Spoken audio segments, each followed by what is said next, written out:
Pero el padre, el representante, tiene que entender que el gobierno nacional le está violando el derecho a sus hijos y no hay educación de calidad porque los docentes no tenemos calidad de vida en este momento en Venezuela. Miremos más hacia adelante. Los hombres del mañana que estamos formando hoy en nuestro país son capaces de ¿qué? De nada, porque no se están formando como tiene que ser.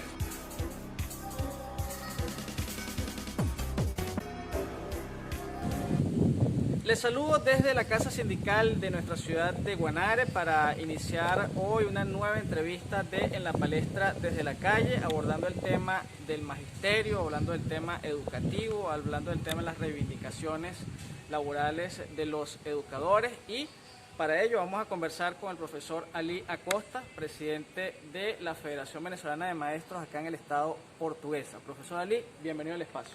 Muchísimas gracias, Daniel, gracias, Jorge, gracias a todos los portugueseños y venezolanos que van a ver este espacio que vamos a realizar en el día de hoy, en este año 2021, colmado de mucha fe y esperanza en que la cosa pudiera cambiar, pero triste de saber que el gobierno no ha cambiado absolutamente en nada y seguimos estando prácticamente en la indigencia, producto de las políticas equivocadas que el gobierno nacional ha aplicado en materia educativa en el país. Profesor, estamos iniciando el año 2021, ya sería el segundo año en pandemia que estaríamos desarrollando.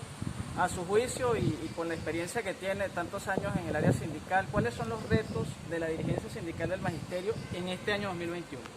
Bueno, como dijo un gran pensante, tenemos que reinventarnos, tenemos que hacer una reingeniería total en el plano sindical, puesto que la situación ha cambiado mucho.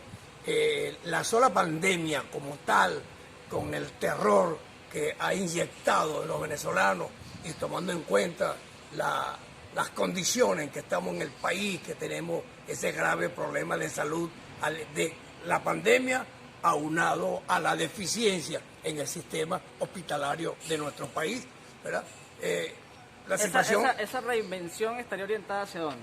Se dirige a reconquistar los espacios perdidos, se dirige a que nuestros docentes, nuestros trabajadores entiendan que la lucha no ha terminado, que como dijo el padre Camilo Torres en Colombia hace como 50 años, la lucha es larga, comencemos ya tenemos ya 2 años en la pelea con este gobierno nacional, sordo, mudo, que no quiere entender que hay una convención colectiva vencida, que el magisterio venezolano está pasando su peor momento.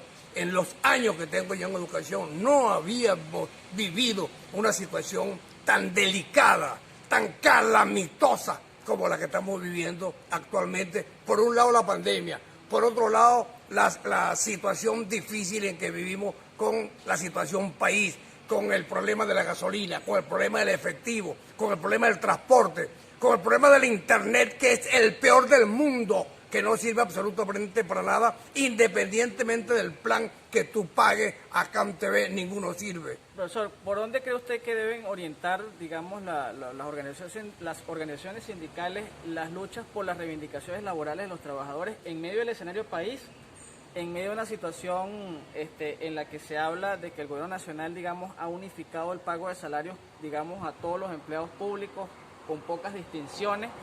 Y donde cuando se decreta algún tipo de aumento salarial se decreta, digamos, de manera uniforme. Pues ¿cómo evaluar eso?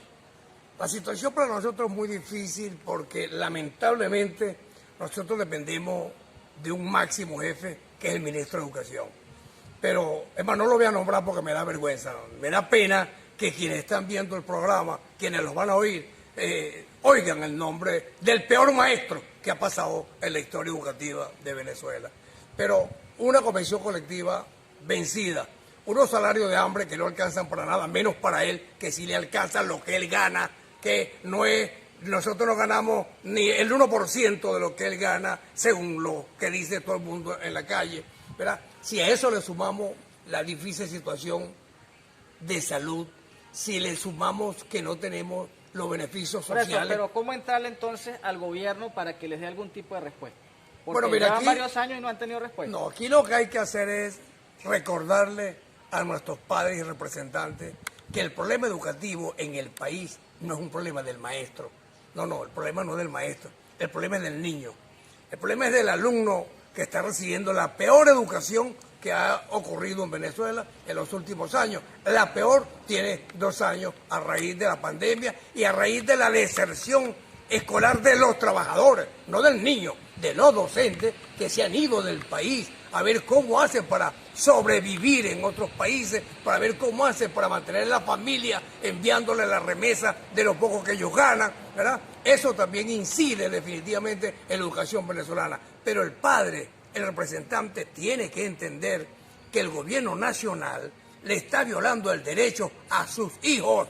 Y el padre y representante o el representante debe aunar esfuerzo con nosotros, los docentes, para obligar al gobierno a que cumpla con no tanto con la convención colectiva, vamos a olvidarnos por un momento de la convención colectiva, vamos a hablar de la Constitución Nacional de la República Bolivariana de Venezuela, que la hizo este gobierno a su manera. Ese fue un traje que ellos lo hicieron como ellos lo querían, pero ahí están unas cláusulas que favorecen al venezolano de a pie, al padre o representante y al niño, que finalmente, principalmente, todos nos debemos a la educación del niño y el gobierno le está violentando la educación a los niños, a los jóvenes, a los adolescentes, a los universitarios. Ha convertido esto en un arroz con mango y no hay educación de calidad porque los docentes no tenemos calidad de vida en este momento en Venezuela.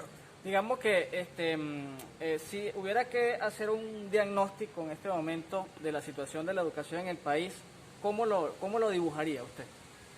Muy malo, Daniel. No, mira, yo creo que no existen gráficos en este momento para delimitar la situación educativa del país. En cuanto a porcentaje de atención.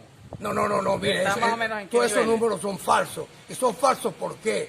Porque fíjate lo que está ocurriendo en Portuguesa. 10, 15%, 20%. Fíjate lo que dice el jefe de zona. El jefe de zona en Portuguesa, para no perseguir a los docentes, no cumpliendo con una orden nacional, le dice al docente, trabájame un día cada 15 días, atiende a los niños, coloca la tarea, corrige la tarea de la vez pasada, etcétera. 2 días al mes.